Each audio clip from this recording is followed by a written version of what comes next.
Certamente siamo davanti a una situazione inedita che ci coglie un po' tutti impreparati e che sta generando non poche fatiche e difficoltà anche tra i preti e i fedeli della nostra diocesi.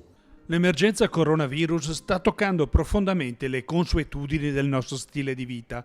Anche la comunità ecclesiale è stata costretta a scendere a patti con le norme più stringenti di igiene pubblica che mira a contenere la diffusione del virus.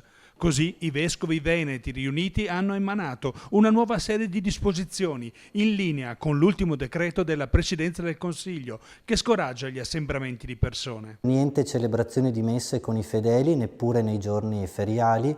Niente celebrazione di funerali, solo una benedizione al feretro, anche se devo dire in queste ore stiamo lavorando per mettere in mano ai parroci uno schema di celebrazione molto semplice da poter fare magari al cimitero in queste occasioni. Sospensione praticamente di tutte le attività celebrative, culturali, ricreative delle nostre comunità parrocchiali. L'invito del Vescovo di Vicenza in questo momento è quello comunque di accogliere e attuare con alto senso di responsabilità queste indicazioni, ma anche di mantenere un atteggiamento fiducioso e sereno.